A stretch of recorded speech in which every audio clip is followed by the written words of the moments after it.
Hey, what's up? It's Frank here from Data Driven, the podcast where we explore the emerging fields of data science, machine learning, and artificial intelligence. I just got out of a meeting in Bethesda, so I figured I'd stop by and check out something that I never thought I would ever see in the flesh is an Amazon brick and mortar bookstore. Now, for those of you that don't know, the history behind this is that my second or third job out of college, I worked at Barnes & Noble as a webmaster. And first as the working on electronic store system type stuff, specifically the magazine ordering the magazine ordering technology. But then quickly I was promoted to webmaster. And at the time, Amazon was, they just sold books. And there was this huge kind of upsurge in interest of, how will brick and mortar stores compete with online retail? Now, 20 some odd years later, we kind of know how that movie ended.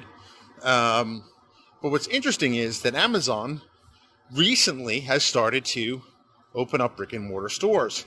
Going to be in Seattle in a few weeks, so I'm looking forward to seeing the Amazon Go stores, which actually have no checkout process at all. But what's particularly interesting about this one is it's a bookstore.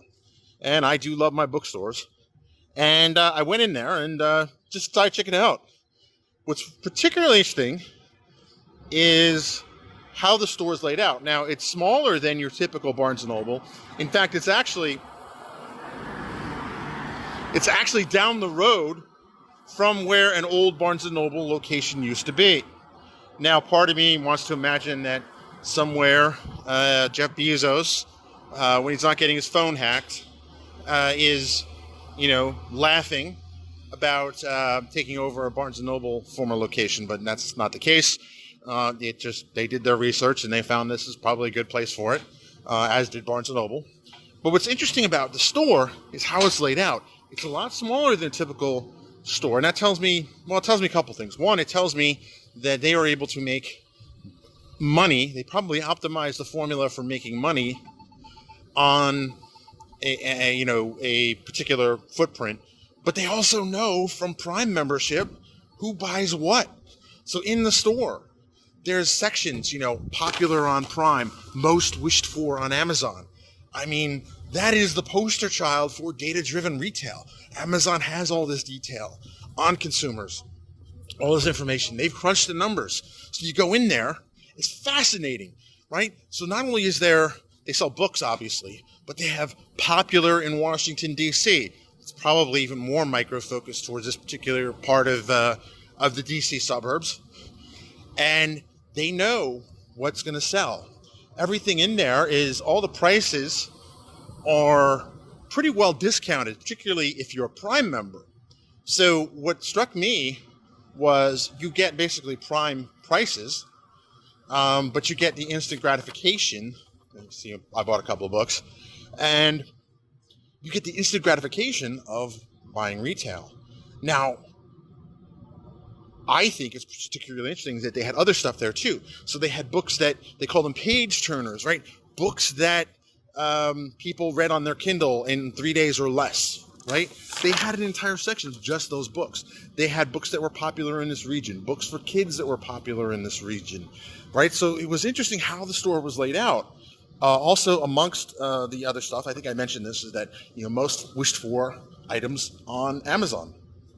So they know from your wish list what you have. So there was cookware, there was Instapot, was there, and it probably appears in a lot of lists.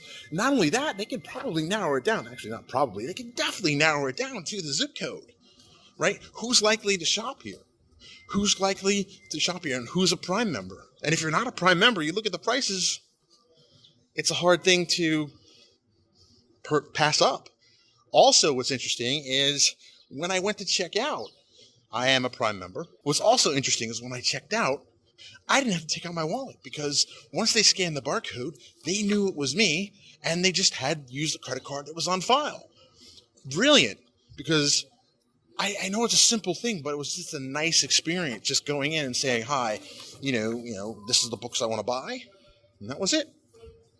What's also interesting is apparently if you go there in person, I don't know if this happens every time or your first time, you get 2 free Audible credits, which if you've been listening to the show, I'm pretty much a big fan of Audible, which I don't know, because he said if you sign up for an Audible trial, so I told the guy I'm already an Audible member. He goes, well, lately they've been just giving out 2 credits. So I haven't checked my account yet. I literally was so excited.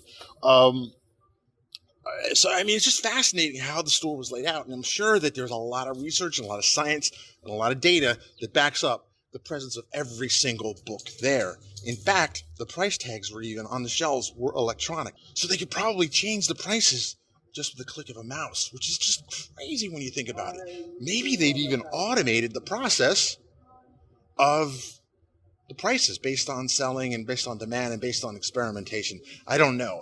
But I will say that that is the future of retail.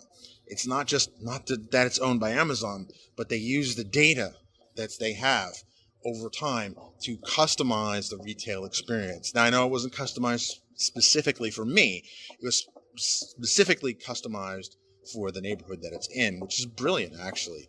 I mean, I guess in the olden times before big box retail became impersonal, shopkeepers kind of knew the customers and the local and the clientele. It's interesting how data ultimately goes full circle from big box down to this. Now, there's a lot I want to unpack about that, but this is just my first impression. So speaking of unpacking, I'll take out this book here. It's called The Data Loom. And earlier, on a previous show Andy and I recorded, we talked about doing a data-driven book club. I propose that this be our first book. It's pretty short. It's only 120 pages. So definitely check it out. The Data Loom by Stephen Few. I propose that be our first data-driven book club.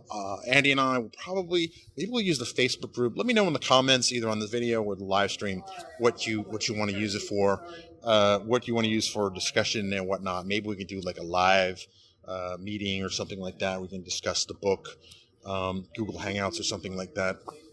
But I think it would be very fitting for the first book club for data-driven to have been bought from an Amazon bookstore, brick and mortar bookstore, to make that a thing, because that is the future of retail. The future of retail, and it's not entirely hopeless if you're not Amazon. I think that's the future of retail. The future of retail is data driven, if I may say so. Would be a good name for a podcast and a book club. But I'm telling you, I mean, that is the future. It's they have essentially, I don't want to say weaponized data, but they productize data to the point where it is a real advantage. They're probably pulling in a fair amount of business on a much smaller footprint than the old Barnes & Noble up the street, which is sadly since gone. So with that, have a great day.